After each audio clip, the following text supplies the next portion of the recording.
Bismillahirrahmanirrahim. Assalamualaikum warahmatullahi wabarakatuh.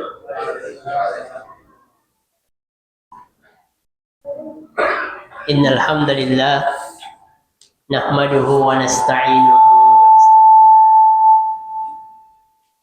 wa na'udzu billahi min shururi anfusina wa sayyiati a'malina. Man yahdihillahu fala mudilla lahu wa man yudlil falan tajida lahu waliyyan mursyida. Asyhadu an la ilaha illallah wahdahu la syarika lah wa asyhadu anna Muhammadan abduhu wa rasuluhu la nabiyya ba'dah.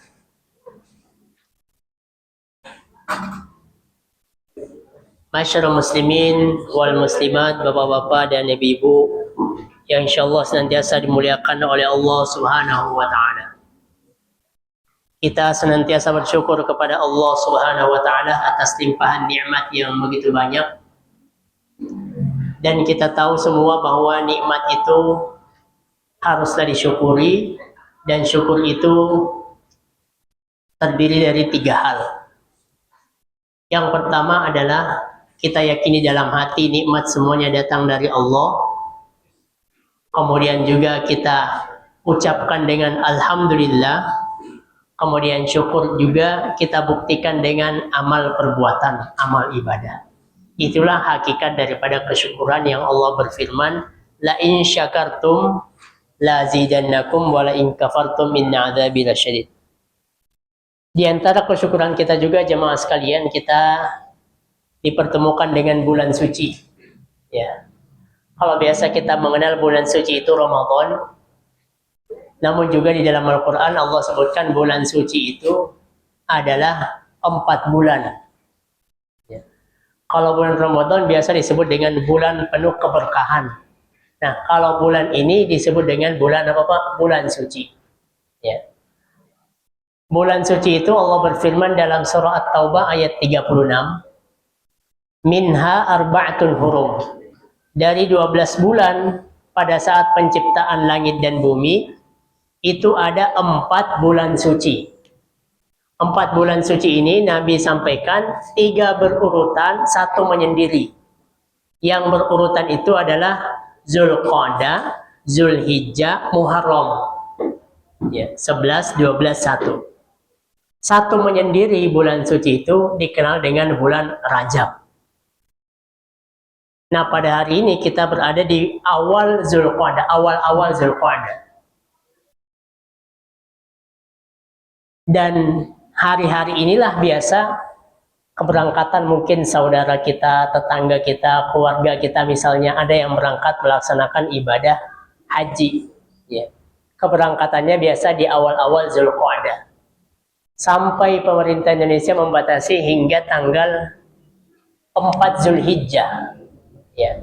Maka dikenallah Zulqa'dah, Zulhijjah adalah bulan-bulan haji. Ya. Kita lihat di TV Pak ya. Ka'bah sekarang sepi apa banyak Pak? Ramai Ka'bah. Orang yang tawaf hari ini itu cenderung sepi. Kenapa? Karena visa umroh sudah tidak ada. Ya, sudah tidak ada orang yang berangkat umroh. Dikosongkan untuk persiapan ibadah haji. Maka artinya lebih sepi dibandingkan hari-hari sebelumnya. Maka bulan Zulqa'dah ini bulan suci. Allah berfirman, "Fala tazlimu fi anfusakum", jangan sekali-sekali berbuat kezaliman. Ibnu Abbas bilang, di Zulqa'dah ini dosa dilipat gandakan, Pak. Cuman kata Ibnu Katsir, kaidahnya kalau ada waktu dosa dilipat gandakan, maka saat itu juga pahala dilipat gandakan.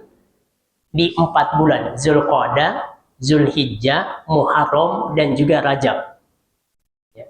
Maka amalan-amalan yang dikerjakan seseorang di bulan-bulan ini, 4 bulan ini dilipat gandakan di sisi Allah. Kata Ibnu Abbas juga, perbuatan maksiat juga dilipat gandakan dosanya. Maka Allah sampai bilang dia Taubah, jangan sekali-sekali berbuat zolim. Sampai ditekankan, jangan sekali-sekali. Ya. Maka di antara ketaatan yang kita berharap Allah lipat gandakan pahalanya adalah hadirnya kita melaksanakan sholat berjamaah, hadirnya kita menyimak daripada ayat-ayat Allah Subhanahu wa Ta'ala. Jamaah sekalian yang dimuliakan Allah, pada malam hari ini kita akan membaca ringkasan daripada surah Al-Baqarah ayat 75 sampai 91 dalam surah Al-Baqarah tafsir At-Tanwir. Jamaah sekalian, Nabi Muhammad itu pengennya semuanya beriman. Gitu. Dasarnya kayak gitu. Nabi itu pengen semua yang ada di Mekah dan yang ada di Madinah semuanya apa? Beriman. Maka di awal-awal surah Al-Kahfi kita baca, fala'allaka bakhi'un nafsaka ala alla yakunu mu'minin. Seakan-akan engkau hampir saja membinasakan dirimu wahai Nabi karena mereka tidak beriman. Maka Nabi itu sangat berharap agar orang-orang yang ada di Madinah yang ia dakwai semuanya menerima dakwah. Betapa pengen Pak, Nabi itu pamannya masuk Islam, Abu Thalib.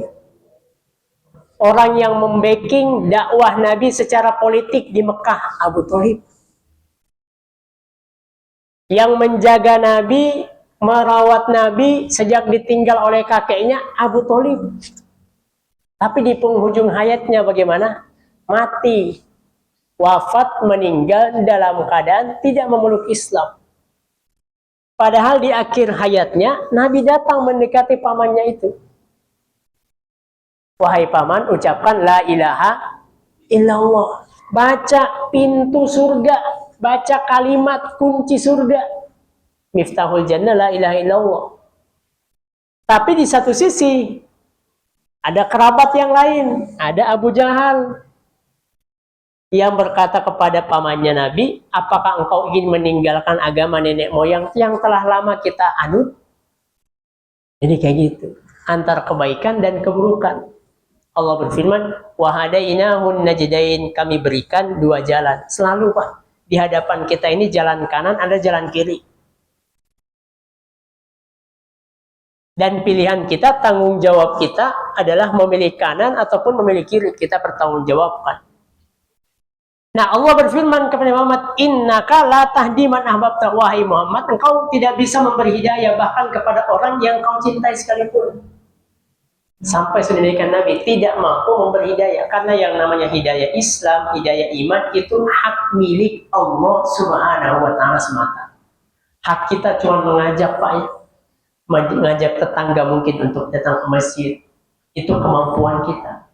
Itu yang dapat kita laksanakan. Kata Allah, in alaika illal balagh. Tugasmu wahai Muhammad menyampaikan saja. Maka tugas kita di masyarakat mengajak kepada kebaikan, mengajak masyarakat, mengajak mungkin tetangga yang belum ke masjid datang ke masjid. Ataupun mencegah kemungkaran. Ada kemungkaran, kita tegur. Ada kemungkaran, kita tegur sesuai dengan kemampuan kita. Kita mulai daripada keluarga, kita mulai daripada kerabat, jangan sampai ada kemungkaran. Nah, di ayat ini Allah berfirman, afatatma'una ayyu'minu lakum wa qad kana fariqum minhum yasma'una kalam Allah. Allah mengingatkan orang mukmin bahwa tidak tepat sikap mereka mengharap terlalu banyak kepada kaum Yahudi untuk beriman. Jadi Nabi pun pengen supaya Yahudi di Madinah itu beriman. Supaya tidak ada permusuhan, supaya tidak ada kesulitan yang seringkali menyusahkan di Madinah. Itu adalah orang Yahudi, itu adalah kaum munafikin. Diajak pergi perang, di tengah perjalanan balik. Maka Nabi pun dan sahabat-sahabat yang lain sangat berharap sebenarnya supaya orang Yahudi itu masuk Islam. Tetapi Allah tentu punya kehendak Pak ya.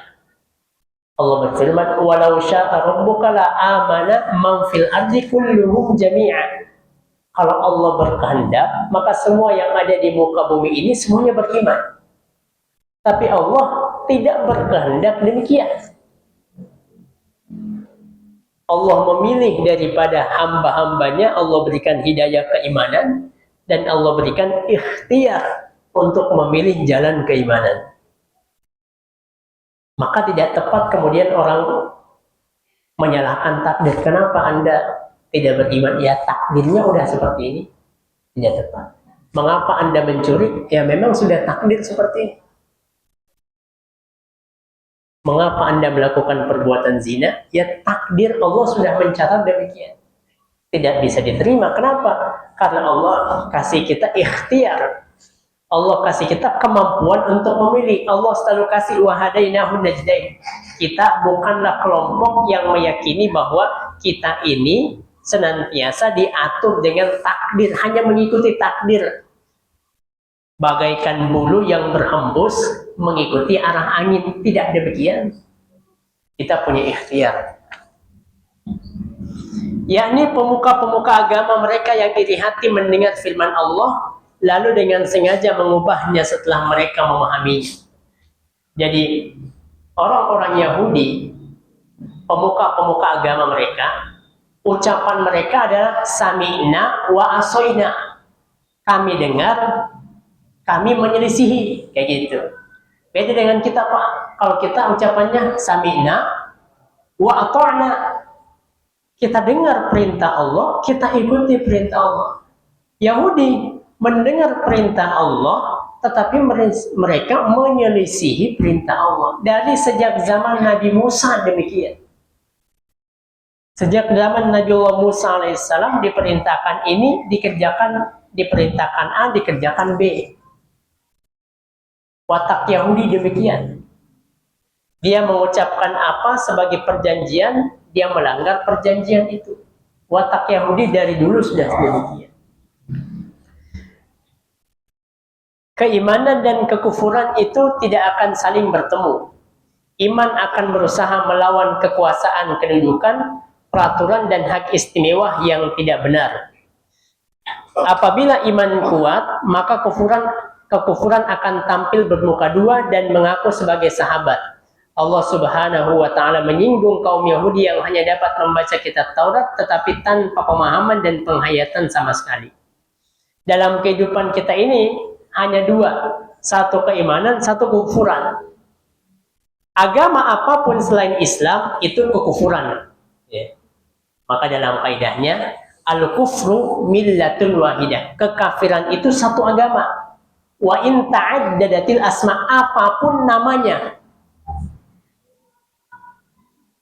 Menyembah selain Allah itu semua kekufuran, apapun nama agamanya.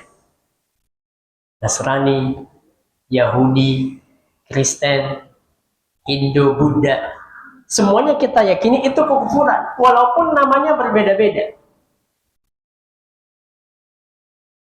Dan yang namanya keimanan tidak akan berkumpul dengan kekufuran. Itulah mengapa Allah Subhanahu wa Ta'ala berfirman, innahu man yusyrik billah faqad harramallahu alaihi jannah. Siapa yang syirik menduakan Allah, Allah haramkan surga baginya. Karakter orang Yahudi juga, mereka membaca kitab Taurat, ya, tetapi tanpa pemahaman dan tanpa pengamalan. Al-Jum'ah, surah Al-Jum'ah yang biasa kita baca, Allah berfirman dalam ayat yang kelima, "Matsalul ladzina hummilut Taurata tsumma lam yahmiluha kamatsalil himari yahmilu asfara."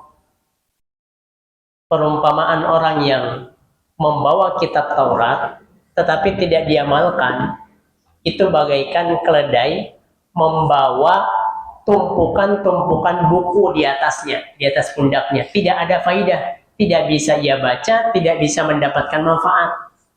Maka dalam ayat ini pesan kepada umat Islam, jangan sampai kita hanya sampai membaca Al-Quran, tapi tidak kita amalkan. Berarti sama dengan orang Yahudi membaca Taurat, tapi tidak diamalkan.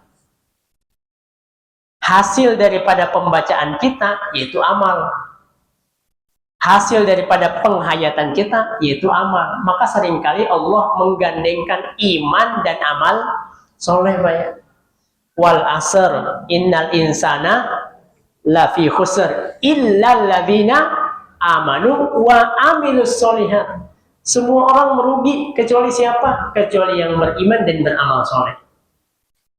Maka iman itu tidak hanya sekedar di hati. Iman butuh pembuktian. Maka kita meyakini ada yang kita kenal dengan rukun iman. Baik. Jamaah sekalian yang dimuliakan oleh Allah SWT. Mereka telah sengaja melakukan kesalahan dan kesalahan itu diikuti oleh kaumnya dari zaman ke zaman.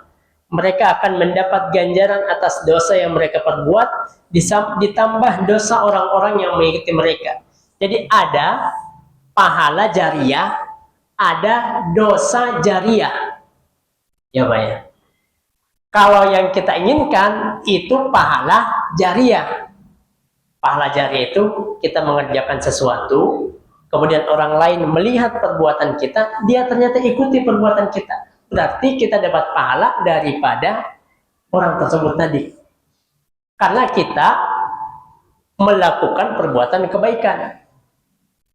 Kemudian kebaikan itu dilihat orang lain, ternyata dia kerjakan, dia mendapat hidayah kebaikan karena melihat perbuatan kita. Itu namanya pahala jariah. Tatkala orang itu terus mengerjakan kebaikan itu, kita dapat pahala. Ada juga dosa, wal-iyazubillah, dosa jariah. Dosa yang dikerjakan, kemudian orang lain melihat perbuatan itu, kemudian ia mendapatkan daripada penglihatan itu, ia kerjakan juga karena dia melihat, oh dia mengerjakan kayak gitu. Saya juga pengen ngerjain. Ini dosa jariah. Dosa jariah pembunuhan adalah yang mendapatkan siapa? Anaknya Nabi Adam yang pertama kali membunuh. Pertumpahan darah pertama anak Nabi Adam, berarti kalau terjadi pembunuhan setelah itu dia pun mendapatkan dosa jariah. Yang gitu, Bang. Artinya bahwa jangan sampai kemudian ada dosa jariah yang perbuatan itu terus kita mendapatkan dosa daripada perbuatan itu karena keburukan yang dicontoh oleh orang lain.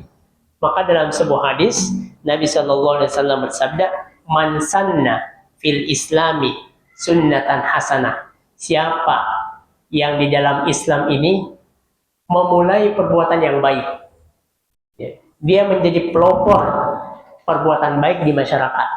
Kemudian orang lain mengikuti perbuatan baik tersebut, maka dia akan mendapatkan pahala daripada orang yang mengerjakan tersebut. Jadi menjadi pelopor kebaikan. Jadi ada dua, Pak ya. Ada pelopor kebaikan, ada pelopor keburukan.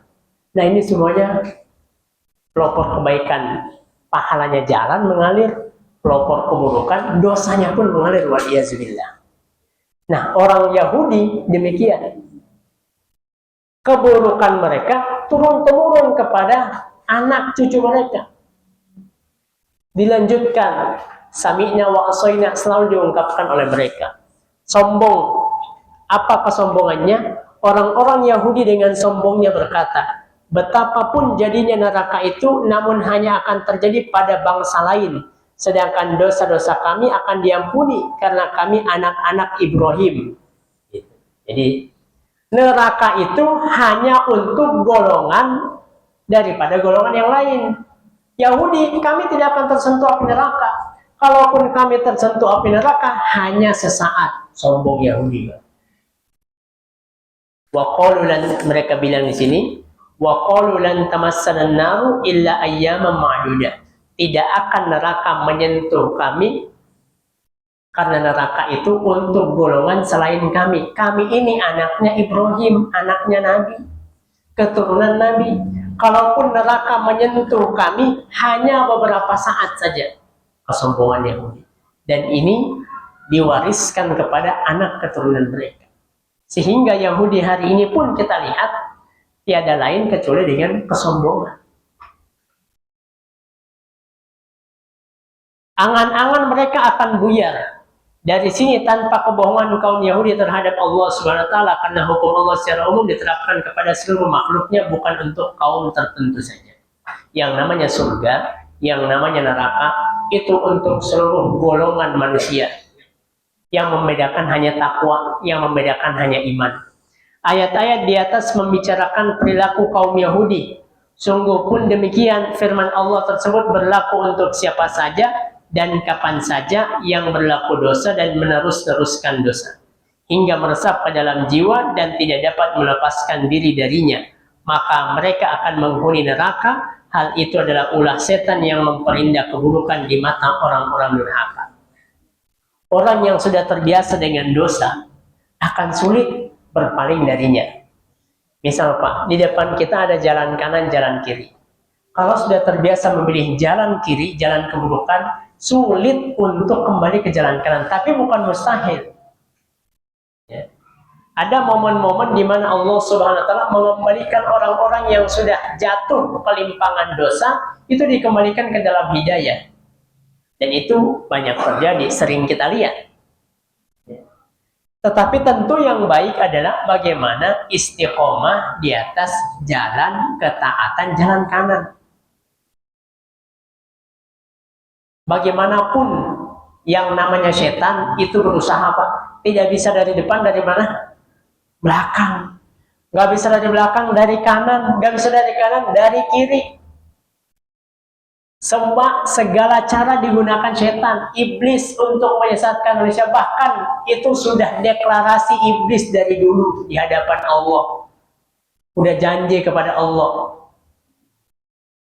Qala anzirni ila yaumi yub'atsun. Ya Allah, tolong dong tangguhkan hidup saya sampai hari kebangkitan. Jadi ini permintaan iblis Pak ya. Iblis minta doa kepada Allah, dijabah nggak Pak? Dijabah. Apalagi kita yang sujud setiap hari kepada Allah SWT. Iblis diperintahkan sujud, enggan sujud. Tapi minta doa kepada Allah, ditangguhkan usianya, dikasih sama Allah. Apalagi kita. Kita setiap hari sujud. Kita setiap hari ruku kepada Allah SWT.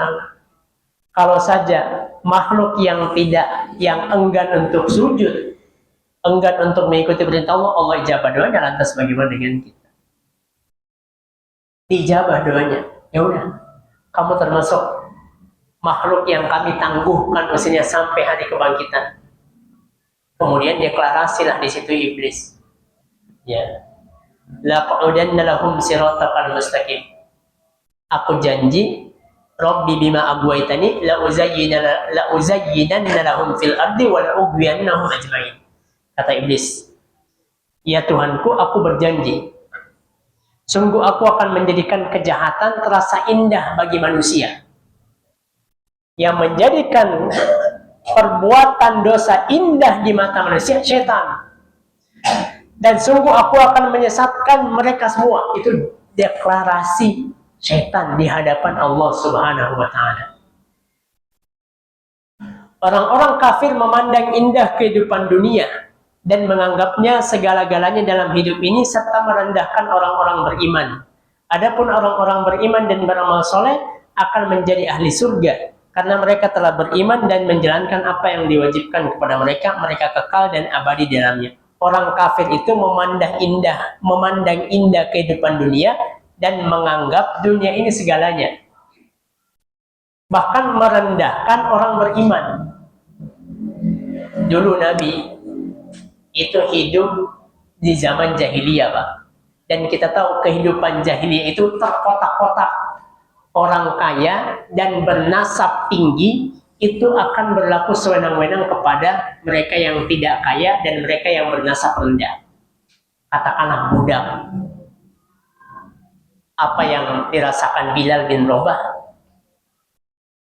apa yang dirasakan Ammar bin Yasir, disiksa. Ammar bin Yasir, ibunya ditusuk tombak. Bilal kita tahu. Siapa yang melakukan itu Pak? Orang kaya dan bernasab tinggi. Abu Lahab, Abu Jahal, Abu Sufyan. Kemudian Islam datang, Nabi Muhammad datang, dan Islam ini satu-satunya agama yang menggalakkan yang namanya memerdekakan budak. Dulu perbudakan di zaman Nabi banyak. Bilal bin Rabah bekas budak. Sahabat-sahabat Nabi yang lain banyak yang merupakan budak. Islam datang memerdekakan budak. Maka banyak tata cara membayar denda, membayar kafarat itu dengan cara apa Pak dulu? Memerdekakan budak. Hari ini alhamdulillah sudah tidak ada yang namanya perbudakan. Jangan sampai kemudian ada perbudakan modern, yaitu majikan kepada karyawannya, kepada pekerjanya. Maka siapapun di antara kita mempunyai pekerja di rumah, kalau kita mempunyai karyawan di kantor, maka kita perhatikan hak-haknya. Nabi SAW dalam banyak hadisnya sangat memperhatikan yang namanya karyawan, pekerja. Kata Nabi SAW, nahan Nabi SAW anistijaril ajiri hatta yatabayyana ujrohu. Nabi itu melarang seseorang mempekerjakan orang lain sampai jelas upahnya. Dalam hadis lain Nabi bilang, man zalama ajiran ujrohu hurrima alaihi rihul jannah. Siapa yang menzolimi karyawannya, siapa yang menzolimi orang yang bekerja dengannya, Allah haramkan aroma surga darinya. Dalam hadis lain, Nabi SAW bersabda, man istajaro ajiran, siapa yang mempekerjakan orang lain, maka hendaklah membayar upahnya sebelum keringatnya apa? Kering. Sampai seperti itu. Nabi memperhatikan hak pekerja. Apalagi dulu ada yang namanya budak. Budak di zaman Nabi itu bagaikan barang yuba' wa yushtara, dibeli, diperjualbelikan. Di pasar diperjualbelikan. Bisa dihibahkan, dikasih ke orang lain, bisa diwariskan, barang. Jemaah sekalian yang dimuliakan oleh Allah Subhanahu wa taala. Itu perbuatan orang kafir, memandang enteng orang lain, memandang rendah orang lain, memandang bahwa dunia ini segala-galanya. Adapun orang yang beriman, Allah berfirman, "Man 'amila shalihan min dzakarin aw unsa wa huwa mu'min, falanuhyiyannahu hayatan thayyibah." Siapa yang beramal soleh, baik laki-laki ataupun perempuan, dia dalam keadaan mukmin, maka kami akan berikan kehidupan yang baik. Walanajziyannahum ajrahum bi ahsani ma kanu ya'malun. Dan kami akan berikan balasan dengan pahala atas kebaikan yang pernah mereka kerjakan. Siapapun yang mengerjakan kebaikan di surah An-Nahl ini, laki-laki maupun perempuan, berarti sama. Ya. Laki-laki mengerjakan kebaikan, perempuan mengerjakan kebaikan. Sedangkan dia orang mukmin, maka syarat kebaikan itu diterima adalah mukmin. Ya. Orang kafir, tatkala mengerjakan kebaikan, maka tidak mendatangkan manfaat, tidak diterima. Biasa kita lihat ya, ada non-muslim kemudian berbuat kebaikan sosial, kemudian hal-hal yang lainnya. Maka dalam konsep akidah bahwa syarat diterimanya perbuatan baik bernilai pahala itu adalah iman. Kapan tidak ada iman maka tidak diterima. Ya. Dalam sebuah kitab dikatakan perbuatan non-muslim, perbuatan kebaikannya itu diharapkan meringankan dosanya saja. Ya, kira. Diharapkan meringankan dosa. Diharapkan meringankan azab. Ya. Non-muslim berbuat kebaikan di dunia, maka kebaikannya itu tidak bernilai pahala, tetapi diharapkan daripada kebaikannya mengurangi azabnya. Ayat 83-88, Allah mengisahkan sejarah Bani Israel yang hidup pada Nabi Musa dan Nabi Isa kepada Rasulullah SAW, bahwa perjanjian Bani Israel kepada Allah, Allah itu juga memberikan perjanjian di dalam Taurat, di dalam Injil. Perjanjiannya kurang lebih sama dengan apa yang ada dalam Al-Quran. Apa perjanjian isinya? Satu, tidak menyembah Tuhan selain Allah, berarti tauhid. Isi daripada Taurat juga tauhid. Isi daripada Injil intinya adalah tauhid. Mengesahkan Allah. Semua nabi yang Allah pernah utus dakwahnya satu. mengajak kepada tauhid, tidak menyembah Tuhan selain Allah Subhanahu wa Ta'ala. Apalagi nilai-nilai dalam Taurat dan Injil. 2, berbuat baik kepada ibu bapak, kerabat, anak-anak yatim, dan orang-orang miskin. Ini juga adalah nilai daripada agama Islam, nilai daripada Al-Quran. Sama. Yang ketiga, mengucapkan kata-kata baik kepada manusia. Yang keempat, mendirikan sholat dan menunaikan zakat. Yang kelima, tidak akan menumpahkan darah, membunuh orang. Yang keenam, tidak akan mengusir saudara sebangsa dari kampung halaman. Poin-poin ini, Allah Subhanahu wa Ta'ala telah mengambil janji kepada Bani Israel. Sebagaimana poin ini ada di dalam Taurat, ada dalam Injil, ada dalam kitab-kitab sebelumnya. Ya. Kita terhadap Taurat tidak ada kewajiban baca Taurat kita, Pak. Tidak ada kewajiban kita baca Injil. Cuman kita punya kewajiban, kita meyakini bahwa Allah pernah menurunkan kitab namanya Taurat, Allah pernah menurunkan kitab namanya Injil. Kewajiban membaca tidak ada. Beda dengan Al-Quran. Kita membaca, kita mengamalkan, kita baca terjemahan, kita baca daripada penjelasan-penjelasan para ulama. Dalam pandangan Islam, dunia merupakan kebaikan. Oleh karena itu, harus diisi dengan kebaikan pula. Sekalipun demikian, sebagian besar manusia memandang dunia sebagai sebuah keburukan dan menjerumuskan sebagaimana firman Allah dalam surah Hadid ayat 20 dan Muhammad ayat 36. Islam memandang dunia itu kebaikan. Artinya, Islam memerintahkan kita untuk mencari dunia. Islam mengajarkan kita untuk bekerja. Islam tidak mengajarkan kita untuk hanya berdiam diri di masjid, kemudian menanti bantuan orang lain, kemudian minta-minta kepada orang lain. Tidak. Dalam surah Al-Jum'ah ayat ke-10, Allah berfirman apa?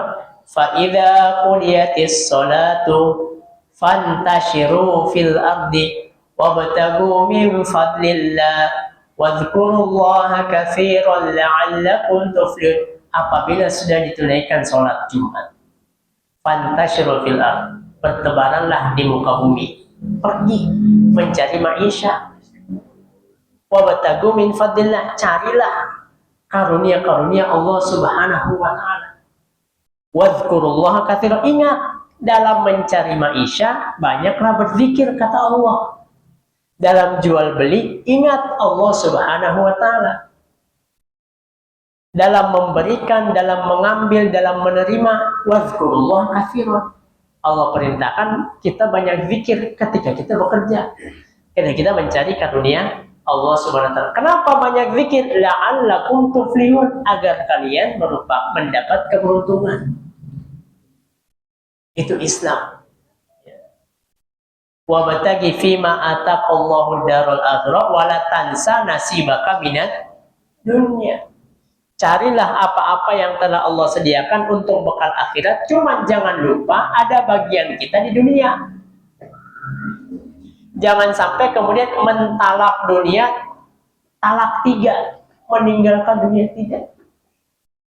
Yang namanya zuhud adalah menggunakan fasilitas dunia yang Allah berikan kepada kita, kita gunakan untuk perbuatan ibadah. Kita gunakan untuk kemaslahatan agama. Kita gunakan untuk kebaikan Islam. Kita punya mobil, kita gunakan untuk kebaikan-kebaikan. Mungkin mengajak orang lain datang ke masjid, mengantar orang lain kepada pengajian, ataupun kita gunakan untuk mencari maisha, ataupun mencari karunia-karunia yang lain.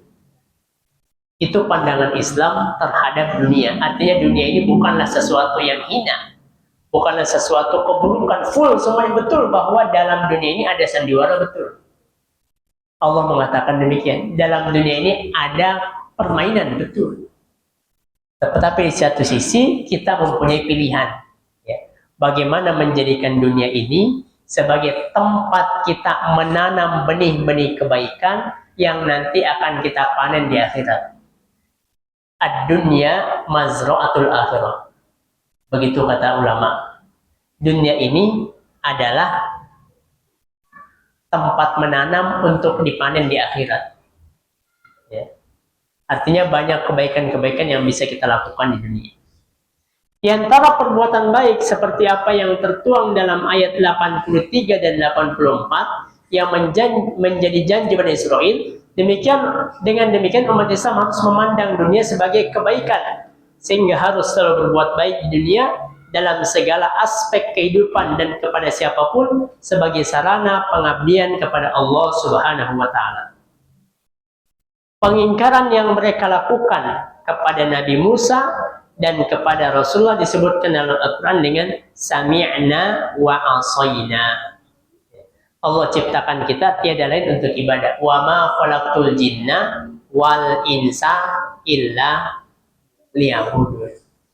Berarti hari-hari kita apa? Kita isi dengan ibadah. Ya, bisa. Makan kita niatkan ibadah. Minum kita niatkan ibadah. Olahraga kita niatkan supaya kita diberikan kesehatan. Dengan kesehatan kita memaksimalkan untuk ibadah. Istirahat kita di malam hari bisa bernilai ibadah. Kebaikan-kebaikan, perbuatan-perbuatan harian-harian kita itu bisa bernilai ibadah asalkan diniatkan. Makan kita, ada orang mungkin makannya ibadah, ada orang mungkin makannya bukan ibadah.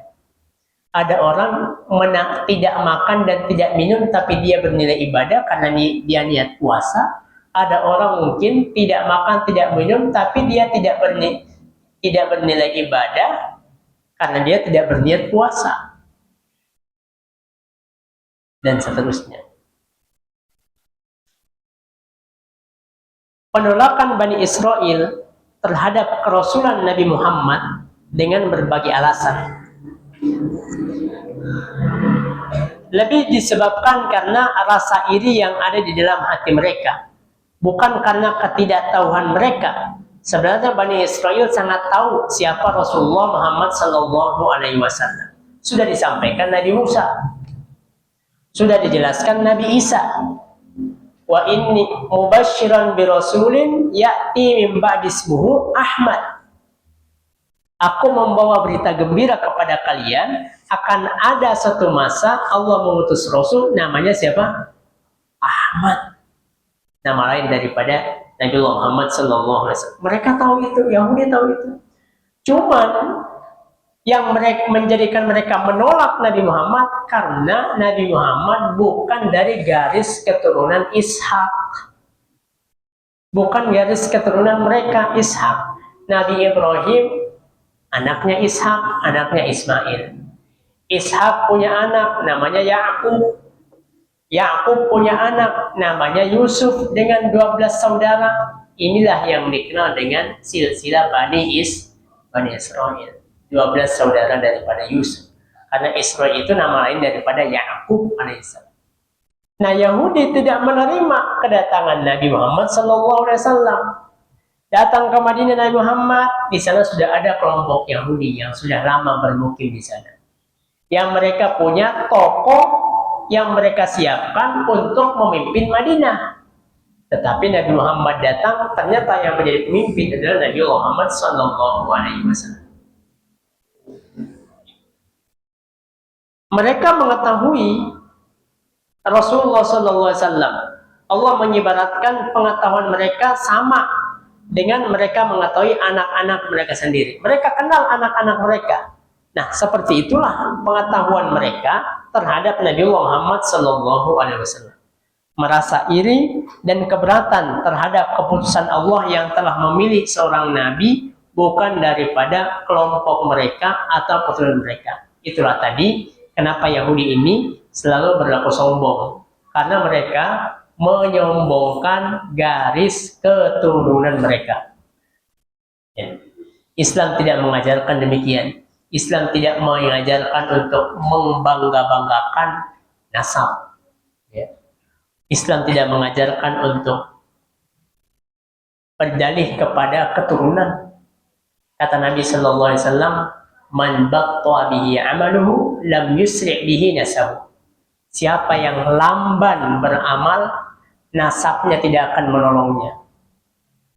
Siapa yang enggan melakukan perbuatan baik, bahkan nasabnya yang ia bangga-banggakan tidak akan mampu menolongnya. Karena yang akan menolong adalah amal. Nasab mempunyai kedudukan betul, tetapi nasab tidak mampu kemudian menolong orang lain tatkala ia tidak beramal. Yauma yafirrul mar'u min akhi, pada hari di mana orang kabur daripada saudaranya. Wa ummihi wa abi, ia kabur lari daripada ayah dan ibunya. Wa sahibatihi wa bani, dia kabur lari daripada istri dan anak-anaknya.